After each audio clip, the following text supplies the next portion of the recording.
This is Wise Up, where we ask comedians who know almost nothing about finance to watch social media-inspired clips and tell us whether the information is true or false. Pressure's on.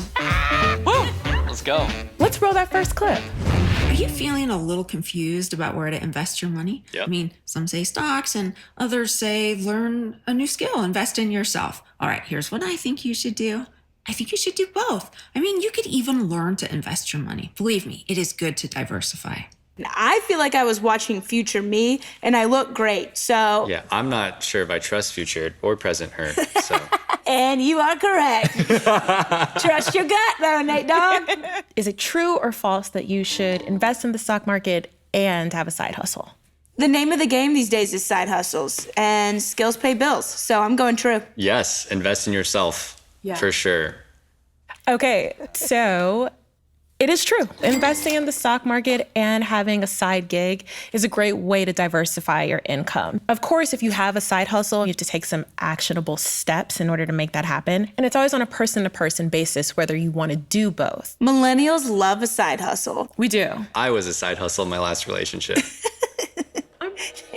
Let's take a moment to meet our guests today, Catherine Blandford and Nathan Ng. Hello, hello. So tell me, what's the worst financial decision you've ever made? Thank you for asking, Gabby. That would be dating a 24-year-old with no car and who lives with his mother.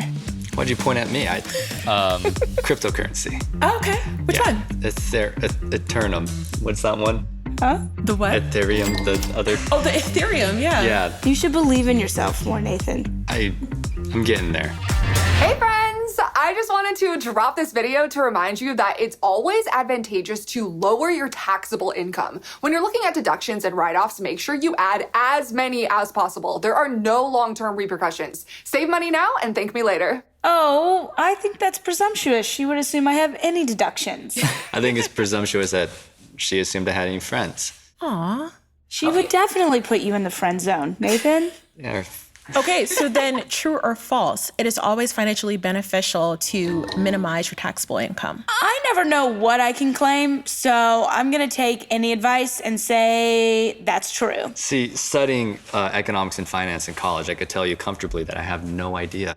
So, true, yeah. Okay, it is false. We lost. Right. So here's the thing. The point of taking deductions is to take legal deductions that lower your taxable income, but that can have some negative impacts. So if you're ever looking to get a loan, get a mortgage, you've lowered what the bank is actually going to look at. So it may make it more difficult for you to get a loan. Tricky. I love someone who's complicated. Hi, I'm complicated. Hey, what's up, everybody? It's Dan here with your latest financial advice. So let's say you have some student loans, a mortgage, and credit cards, and you feel like you're drowning. Take a deep breath. Rather than spreading your money and energy across all of them, tackle the debt with the highest interest rate first. It'll save you more in the long run, I promise you. So I feel like this guy's older than me. Yeah. And I trust him, so. You should be looking into buying a new shirt. I have some Kohl's cash for you if you need it. Yeah, as a woman, we love nothing more than to be told to take a deep breath and calm down. Thanks, Dan. Yeah, all right, calm down. Okay, so do you think that it's true or false, though, that you should pay off your debt with the highest interest rate first? Yeah, I mean, if it's the highest interest, then you should be interested in paying that. So. Okay. I love how you answer with a nursery rhyme. I'm gonna go no. I feel like if there's one that is quick to pay off, you should get it out of the way first. Put off the hard things.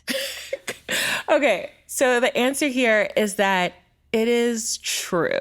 They call this the avalanche method, paying off your debt with the highest interest rate first, which will save you money in the long run. And of course, you still need to make minimum payments on your other loans. However, if you want to bring human emotion into it, it can give you a sense of accomplishment if you pay off some smaller loans first, which they call kind of the snowball method. And speaking of avalanches, I think I peaked over there. Nathan, this looks good. It looks like you still have hair. Yeah, but I live in a college dorm room, so like, at what cost? That's all we have time for today. Thanks for watching, and we'll see you next time on Wise Up. And don't believe everything you see on social media. I've been wised up. Finally, I learned something about finance.